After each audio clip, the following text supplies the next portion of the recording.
इस कार्यक्रम के प्रायोजक कृषि एवं किसान कल्याण मंत्रालय एवं कृषि सहकारिता एवं किसान कल्याण विभाग।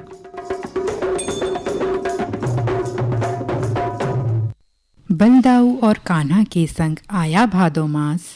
नई ऋतु है, नया है मौसम और है हर्ष उल्लास। हल षष्ठी, पोला, बड़गा और हरी तालिका तीज। घर घर में बनते सभी व्यंजन बहुत लजीज। कण कण में परमेश का रहता हरदम वास। सुमिरन वंदन के लिए खास है भादो मास। सुमिरन वंदन के लिए खास है भादो मास। इन्हीं पंक्तियों के साथ स्वागत है आप सभी किसान भाइयों का, श्रोताओं का आज के कार्यक्रम किसान वाणी में, जिसमें आज आपके साथ हूँ मैं मंजू राउत और मैं सुनैना धाकड़े। तो स्वीकार कीजिए मंजू बहन और सुनैना बहन की राम राम। मंजू बहन आपको भी राम राम। राम राम सुनैना बहन। बहन, हमारे किसान भाई बहन और सभी श्रोता भी नए माह के साथ इस समय के तीज त्यौहार मनाते हुए अपने कामों में व्यस्त रहते हैं और गांवों में तो लोकगीत और भजन भी होते रहते हैं। बिल्कुल बहन, तभी तो सही आनंद भी मिलता है ना। हाँ, और त्योहारों में हमारी बहनें कई तरह के पकवान भी बनाती हैं, जिसमें कि अनाजों का बहुत महत्व है, जो कि दालों और मोटे अनाजों से बनते हैं, क्योंकि दालें प्रोटीन से भरपूर और पौष्टिक भी होती हैं। बिल्कुल। जैसे अगर आप बात करें, वो पंचमी में बनाते हैं सत्तू, है ना, चने की दाल से ही तो बनती ना बहन। बिल्कुल। और बहन, आज के कार्यक्रम किसान वाणी में भी हम दालों के महत्व के बारे में जानकारी देने वाले हैं हमारी आज की बात के माध्यम से। और हमारी आज की बात का विषय है दलहनों का महत्व। तो सुनैना बहन, आज तो होंगे मेहमान भी ना। हाँ बिल्कुल।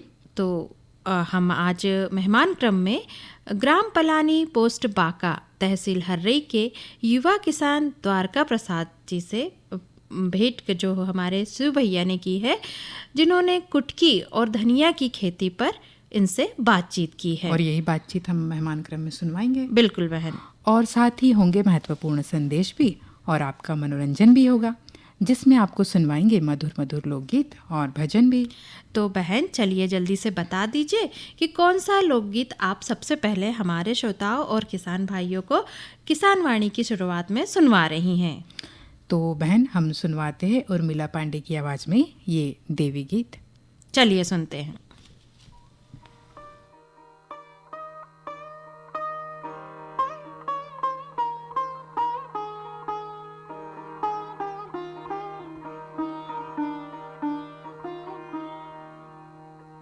नथनी पे नाचे मोर सुघर बन मालनिया, तोरी नथनी पे नाचे मोर सुघर बन मालनिया। मालनिया मालनिया मालनिया माई मालनिया, तोरी नथनी पे तोरी नथनी पे तोरी नथनी पे नाचे मोर सुघर बन मालनिया, तोरी नथनी पे नाचे मोर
तो सुनैना बहन, ये बढ़िया से जश्न को हमने अभी सुना, हाँ। जिसमें कि आवाज़ थी उर्मिला पांडे की। और ये एक बहुत ज़रूरी सूचना सामने आ रही है बहन, हाँ, जिसमें छिंदवाड़ा एवं पांडुर्ना जिले के सभी मत्स्य पालकों, बलराम तालाबों, खेत तालाबों, सभी तालाब पट्टाधारकों, सभी मत्स्य पालन समितियों को सूचित किया जाता है कि दिनांक 20/8/2025 से दिनांक 22/8/2025 तक इमलीखेड़ा मछली बीज प्रक्षेत्र से उत्तम गुणवत्ता का मछली बीज शासकीय दर पर विक्रय किया जाएगा। अधिक जानकारी के लिए श्री श्याम साहा मरकाम, सहायक मत्स्य अधिकारी, जिनका मोबाइल नंबर है 9407452561 से हम संपर्क कर सकते हैं। और आज की बात हम शुरू करें उसके पहले हम हमारे किसान भाइयों को बता दें कि कार्यक्रम के इस भाग के प्रायोजक थे कृषि एवं किसान कल्याण मंत्रालय एवं कृषि सहकारिता एवं किसान कल्याण विभाग। तो ये ज़रूरी सूचना के बाद चलिए सुनैना बहन, अब हम कर लेते हैं हमारे किसान भाइयों से आज की बात। और हमारी आज की बात का विषय है दलहनों का महत्व। किसान भाइयों, हमारे देश में हम आहार शैली में विविधता के साथ संतुलन भी देखते हैं। हाँ, हमारे समाज में दालों का विशेष स्थान है, चाहे वह गरीब की थाली हो या अमीर की प्लेट, दाल हर जगह मौजूद होती है। बिल्कुल सही कहा बहन। दालें या दलहन फसलें न केवल प्रोटीन का मुख्य स्रोत हैं, बल्कि ये पोषण, पर्यावरण, कृषि और अर्थव्यवस्था में भी अत्यंत महत्वपूर्ण भूमिका निभाती हैं। और इसी महत्व के कारण विश्व खाद्य एवं कृषि संगठन ने वर्ष 2016 को अंतर्राष्ट्रीय दलहन वर्ष घोषित किया था, जिससे यह भी स्पष्ट होता है कि दलहनों का महत्व सिर्फ हमारे देश में ही नहीं बल्कि पूरी दुनिया में स्वीकार किया गया है। हाँ, और बहन, आज हम भी अपने कार्यक्रम किसान वाणी में दलहनों के पोषण, कृषि, आर्थिक और सामाजिक और पर्यावरणीय महत्व पर भी विस्तार से बताएंगे। सुनैना बहन, ये सभी जानते हैं कि दलहन उन पौधों को कहा जाता है जिनके बीजों को सुखाकर दाल के रूप में उपयोग किया जाता है। इन बीजों में प्रोटीन, कार्बोहाइड्रेट, फाइबर, खनिज और विटामिन प्रचुर मात्रा में पाए जाते हैं। हाँ बहन, और प्रमुख दलहन फसलों की यदि हम बात करें तो हमारे देश में चना, अरहर, मूंग, उड़द, मसूर, मटर, राजमा, लोबिया और कुल्थी, ये सभी दलहनी फसलें उगाई जाती है। साथ ही इन फसलों की खेती रबी, खरीफ और जायद तीनों ही मौसमों में की जाती है, जिससे पूरे वर्ष इनके उत्पादन की संभावना बनी रहती है और लाभ भी होता है। तो इतने लाभ की बात अगर है तो चलिए बता देते हैं कि अलग अलग क्षेत्रों में दलहनों का क्या महत्व है। हाँ। सबसे पहले पोषण संबंधी महत्व की बात अगर सुनैना बहन हम करें, हाँ। तो आप दलहन प्रोटीन का सस्ता स्रोत होती है ना। हाँ। और इसीलिए प्रोटीन की आवश्यकता को पूरा करने का सबसे अच्छा ये विकल्प भी है। बिल्कुल, और दलहनों में 18% से 25% तक प्रोटीन होता है, जो शरीर की वृद्धि, मरम्मत और प्रतिरक्षा प्रणाली के लिए आवश्यक होता है। और हम देखते हैं कि मांसाहारी आहार जो होता है उससे प्रोटीन की पूर्ति पर्याप्त मात्रा में होती है, लेकिन जो मांसाहारी आहार नहीं लेते हैं उनके लिए प्रोटीन की ज़रूरत दलहनों को आहार में शामिल करके पर्याप्त मात्रा में पूरी की जा सकती है। और बहन, दलहनों में खनिज और विटामिन का भंडार भी होता है। इनमें आयरन, फास्फोरस, कैल्शियम, मैग्नीशियम जैसे खनिजों के साथ विटामिन B1, B6 और फॉलिक एसिड भी पाया जाता है। और ये तत्व रक्त निर्माण, हड्डियों की मजबूती और मस्तिष्क के विकास में भी सहायक होते हैं। सुनैना बहन, ये तो आपने बहुत अच्छी वैज्ञानिक बातें बता दी। हाँ। लेकिन अगर मैं खाना बनाने जाऊं और देखूं तो सबसे जल्दी दाल बन जाती है, इसलिए बिल्कुल। फटाक से मैं दाल बना लेती हूँ, है ना। हाँ। लेकिन ये जो तुमने बताया, इससे तो ये भी लगता है कि ये तो बहुत पौष्टिक, यानी बहुत महत्व की चीज़ है हमारे लिए, तो इसलिए हम खाकर बिल्कुल सही करते है ना। हैं। तो हाँ। ज़्यादा खा लेते जल्दी बनाने के चक्कर में, है ना, ज़्यादा बार बना लेते हैं मतलब हाँ। इसको। साथ ही उच्च फाइबर सामग्री यानी घुलनशील और अघुलनशील दोनों प्रकार के फाइबर इसमें पाए जाते हैं, हाँ। जो पाचन क्रिया को बेहतर बनाते हैं, कब्ज की समस्या को दूर करते हैं और कोलेस्ट्रॉल का नियंत्रण भी ये करते हैं, क्योंकि हम बहुत सी चीज़ें हमारी बीमारियों को देखते हुए भी है ना उपयोग में लाते हैं। तो ये कहें कि हम दालों का सेवन करें तो उससे हमें नुकसान नहीं, जैसे फायदा ही मूंग की होगा। दाल अलग पाचक होती है, हाँ। दाल जैसे जिनको तुअर की दाल नहीं चल रही तो मूंग जैसे की हम दाल। देखते हैं कि कुल्थी की जो दाल होती है वो पथरी के रोग में उपयोग होती है। हाँ, ये भी बहुत अच्छी बात हाँ। बताई बहना और आपने। बहनों, दलहनों का सेवन मधुमेह रोगियों के लिए भी उपयुक्त होता है। दलहनों में पाया जाने वाला कम ग्लाइसेमिक इंडेक्स रक्त में शर्करा की मात्रा को नियंत्रित करने में भी मदद करता है और हृदय रोगों के खतरों को भी यह कम करता है। तो सुने ना बहन, ये तो हुई पोषण संबंधी महत्व की बात। अब बात करते हैं दलहनों के कृषि क्षेत्र में, जो कृषि में जो इसका क्या महत्व है ना। हाँ। दलहनी फसलों की जड़ों में पाई जाने वाली नोड्यूल्स यानी गांठों में राइजोबियम नामक जीवाणु उपस्थित होते हैं, जो वायुमंडलीय नाइट्रोजन को स्थिर कर उसे मिट्टी में उपलब्ध कराते हैं, जिससे खेत की उर्वरता भी बनी रहती है और रासायनिक उर्वरकों की आवश्यकता भी नहीं घटती, और हम फसल चक्रण को इस रूप में अपना लेते हैं। बिल्कुल। और बहन, दलहनी फसलें कम पानी में भी अच्छी उपज देती है, यानी कि इससे पानी की बचत हो जा सकती है, बिल्कुल, जिससे यह वर्षा आधारित क्षेत्रों के लिए उपयुक्त है। इनकी खेती सूखा प्रभावित क्षेत्रों में किसानों के लिए वरदान साबित होती है बहन। और सबसे बड़ी बात कि दलहन फसलें कम समय में तैयार हो जाती है, हाँ। ताकि हम अगली और फसल ले सकें, है ना। बिल्कुल। और इन्हें अन्य फसलों के साथ रोटेशन में भी लिया जा सकता है, जैसे मैंने अभी कहा फसल चक्र के रूप में। यह मिट्टी को आराम देने के साथ साथ पोषण भी प्रदान करती है। फसल चक्र में दलहन फसलों को शामिल करने में मिट्टी में कीट और रोग जनकों का चक्र टूटता है ना, जिससे दूसरी फसलों को भी फायदा होता है। मतलब दालें जितनी अपने स्वास्थ्य के लिए होती है, अच्छी होती है, मिट्टी के लिए भी स्वास्थ्यवर्धक होती है। बिल्कुल बिल्कुल बहन। तो बहन, अब बात करते हैं आर्थिक महत्व की, जो कि बहुत जरूरी है।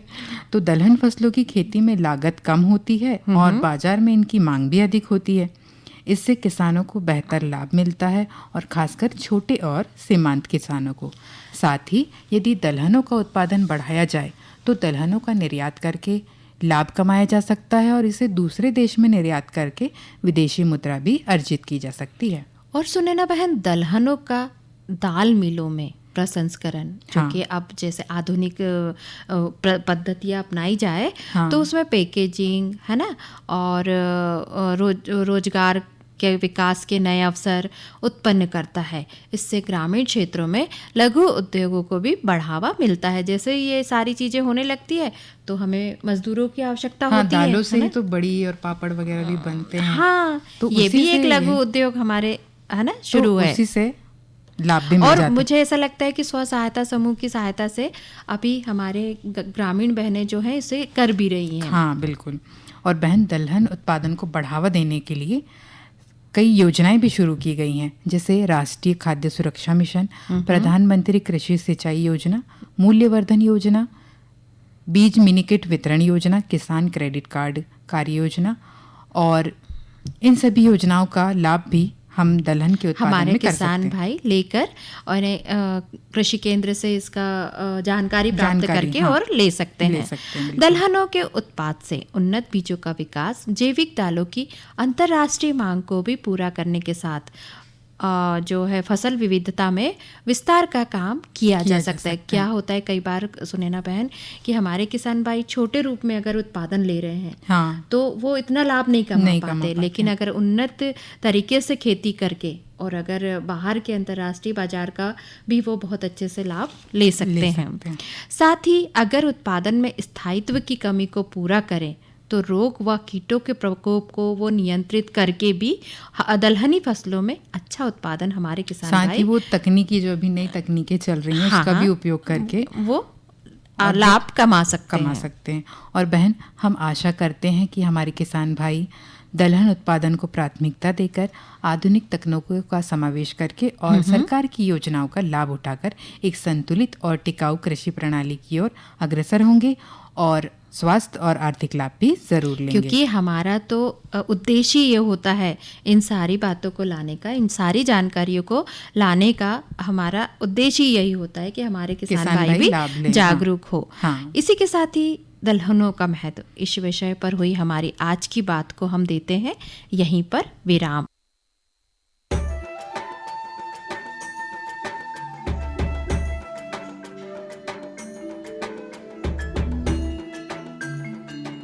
ये जो हरे भरे पेड़ और उन पर लगे गुच्छेदार फल दिखाई दे रहे हैं, ये वास्तव में हमारे किसान भाइयों के आर्थिक और सामाजिक जीवन में सुख समृद्धि के रंग भरने की क्षमता रखते हैं। ऑयल पाम की खेती से किसान सामान्य फसलों की तुलना में कम लागत एवं मेहनत से अधिक आय प्राप्त कर सकते हैं। इसके माध्यम से किसान खाद्य तेलों का उत्पादन बढ़ाकर देश के विकास में अपनी भागीदारी सुनिश्चित कर सकते हैं। लेकिन ये सब कैसे संभव है, आज इसी के बारे में बताएंगे अपने किसानों को। ऑयल पाम एक बहुमुखी तेल है जिसके कई अलग अलग गुण और कार्य हैं जो इसे बेहद उपयोगी और व्यापक रूप से इस्तेमाल किया जाने वाला बनाते हैं। ऑयल पाम के फल से सबसे अधिक तेल प्राप्त होता है। प्रति हेक्टेयर 20 से 25 टन फलों की उपज देने वाले इसके पेड़ परिपक्व होने के बाद लगभग 30 साल तक फल देते रहते हैं। यही नहीं, इन पेड़ों के बीच अंतर्वर्ती फसलें उगाकर किसान दोहरी आय भी प्राप्त कर सकते हैं। इसके अतिरिक्त सरकार की ओर से भी इसकी खेती के लिए काफी सहायता उपलब्ध करवाई जाती है। भारत सरकार की ओर से 2021-22 में खाद्य तेलों पर राष्ट्रीय खाद्य तेल मिशन, तेल palm national mission on edible oils, oil palm NMEO-OP की शुरुआत की गई। इसके अंतर्गत किसानों को ऑयल पाम की पौध सामग्री, अंतर्वर्ती खेती एवं रखरखाव, ड्रिप सिंचाई, डीजल, बिजली, सोलर पंप सेट, बोरवेल, फल कटाई उपकरणों एवं पुराने पौधों की पुनः रोपाई के लिए सब्सिडी प्रदान की जाती है। इस मिशन के अंतर्गत किसानों को 1 से 5 लाख तक की राशि प्रति हेक्टेयर की वित्तीय सहायता उपलब्ध कराई जाती है। सरकार द्वारा ऑयल पाम के पौध सामग्री के लिए 20 से 29 हज़ार रुपये प्रति हेक्टेयर की सहायता मिलती है। इसके अलावा भी सरकार पहले 4 साल तक 42,000 रुपये प्रति हेक्टेयर की सहायता अंतर्वर्ती फसल एवं रखरखाव के लिए भी मुहैया कराती है। इस मिशन के अंतर्गत ड्रिप सिंचाई के लिए 30,000 रुपये प्रति हेक्टेयर की सहायता अतिरिक्त दिया जाता है। साथ ही किसानों के लिए फसल कटाई मशीन और ट्रैक्टर ट्रॉली की खरीद के लिए भी सहायता का प्रावधान है। कुछ किसानों के मन में ये शंका है कि ऑयल पाम के पेड़ों की सिंचाई के लिए अधिक मात्रा में पानी की आवश्यकता होती है। ये पर्यावरण के लिए ठीक नहीं है। कुछ ये भी कहते हैं कि ये धरती के उपजाऊपन के लिए भी हानिकारक हैं। किंतु जिन किसानों को ऑयल पाम की खेती से आज लाखों रुपए की वार्षिक आय प्राप्त हो रही है, उनका कहना है कि ये सारे संचय निराधार हैं। ऑयल पाम का खेती में धान और गन्ने से कम पानी लगता है। इसमें गवर्नमेंट का तरफ से ड्रिप सिंचाई के लिए पैसा भी दिया जाता है। मैंने 2015-16 से ऑयल पाम की खेती की है और इससे पर्यावरण को कुछ नुकसान है ही नहीं। और इनका जो पेड़ पौधा होता है, इनसे हम मल्चिंग भी यूज करते हैं और इनका यूज से हम काफ़ी सारा ज़मीन में नमी लेते हैं। और इनके अंदर इंटरक्रॉप जो है, जो कपास वगैरह लगाते हैं, तो हम डबल गुण आय लेते हैं और अच्छा रहता है। ऑयल पाम की खेती के लिए मुझे सरकार ने पौधे सीडलिंग देते हैं। वो जब बड़ा हो जाता है, जो फल जो देता है, हर महीने सरकार उसी फल खरीदने के लिए एक रेट बना के देते हैं।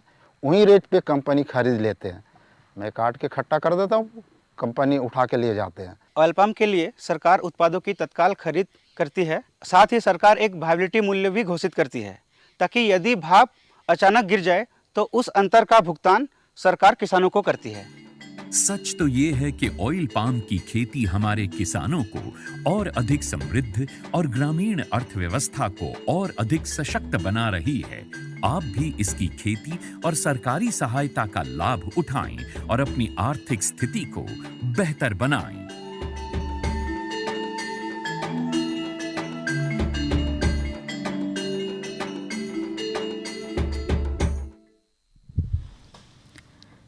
किसान भाइयों, अभी आपने सुरेखा नामदेव की आवाज़ में ये देवी जस सुना और सुने महत्वपूर्ण संदेश भी।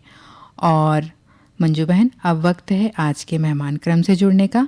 और आज के मेहमान क्रम में हम सुनेंगे ग्राम पलानी पोस्ट बाका तहसील हर्रे के युवा कृषक द्वारका प्रसाद परतेती से कुटकी और धनिया की खेती इस विषय पर शिव भैया की बातचीत। राम राम द्वारका भैया। राम राम भैया, राम राम भैया जा बता दो कितने एकड़ खेती है तुम्हारे पास? 5 एकड़ खेती है भैया। हाँ, अभी काका चल रहा हो खेत में? अभी तो भैया मक्का लगो है, हाँ, धान लगो है, हाँ, उड़द, हाँ, और सोयाबीन। अच्छा, सारी फसल लगाए भैया। अभी चारा ही लगाए। और जाते मैं पहाड़ बाजू देख रहा हूँ, जब भी तुम्हें खेत देख रहा हूँ ऐसा लगा था। हाँ भैया, जो खेत अपना ही है। हाँ, तो इसमें क्या है कि भाई पहाड़ी क्षेत्र है, तो उसमें ट्रैक्टर वगैरह नहीं बनता।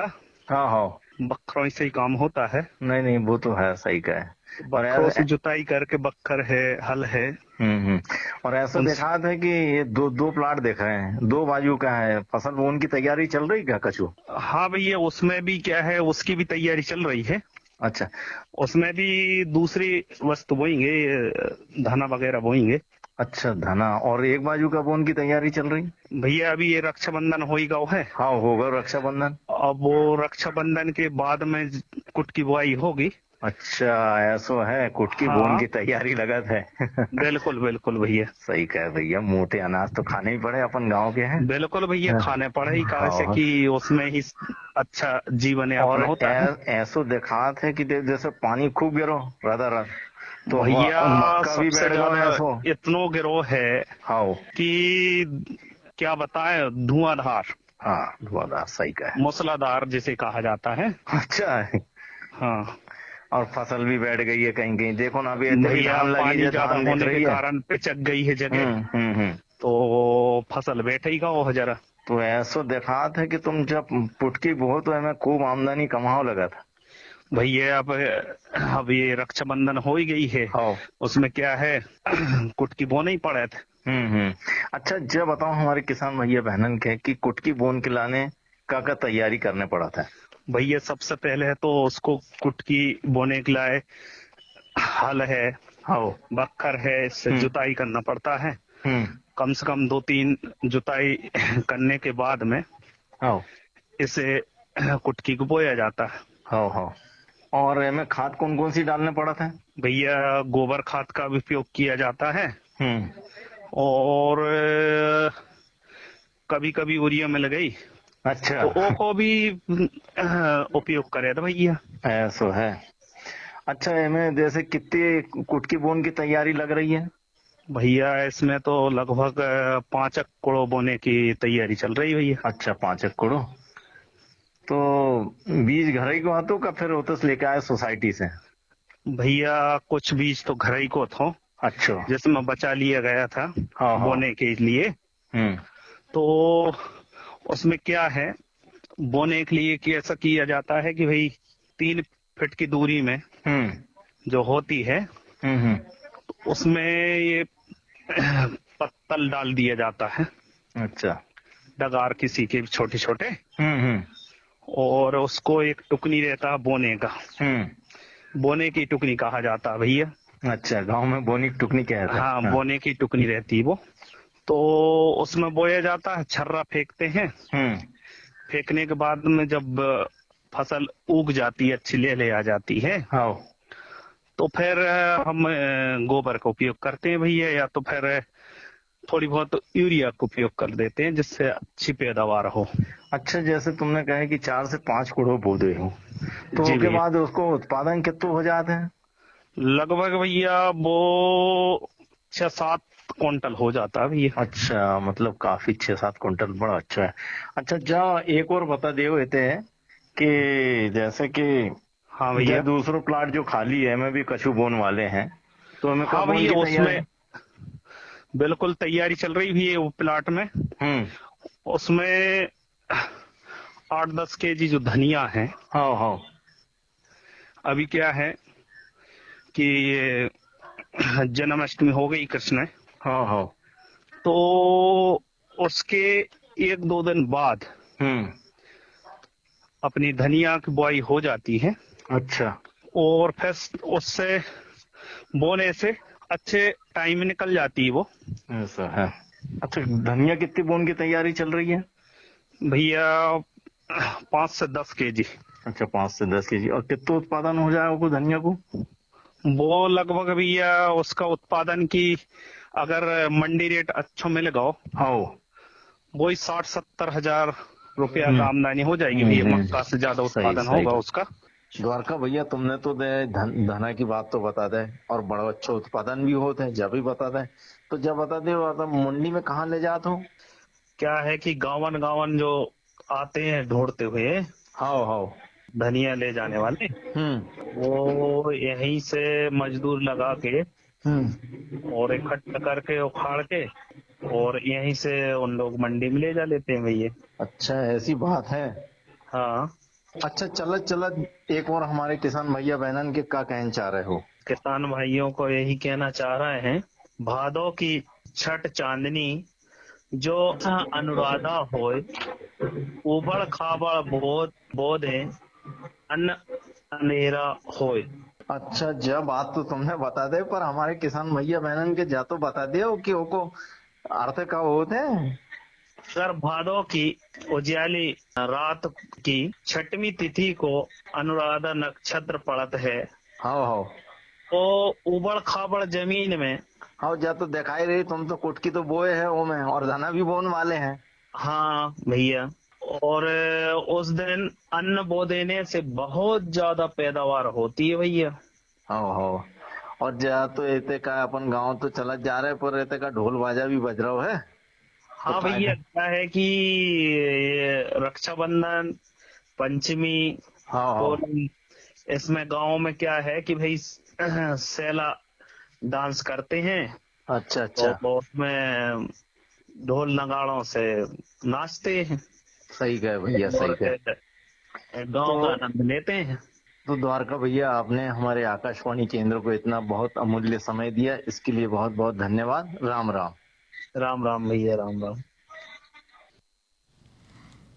किसान भाइयों, अभी हमने सुना मेहमान क्रम में ग्राम पालानी पोस्ट बाका तहसील हर्रई के युवा कृषक द्वारका प्रसाद परतेती से कुटकी और धनिया की खेती पर शिव भैया की बातचीत। और चलिए सुन लेते हैं ये महत्वपूर्ण संदेश।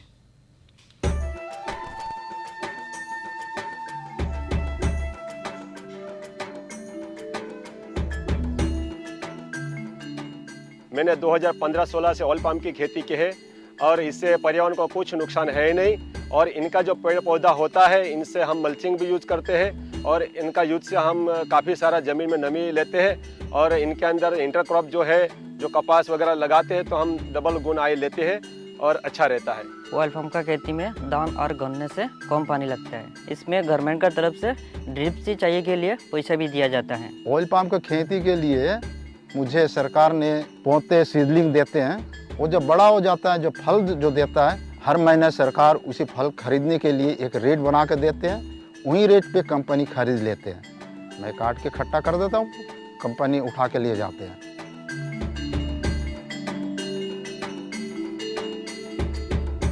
तो चलिए, अब इसके बाद समय हो चला है हमारे किसान भाइयों से विदा लेने का। तो कहती हूँ मैं मंजू बहन और मैं सुनैना बहन, राम राम राम, जय जवान, जय किसान।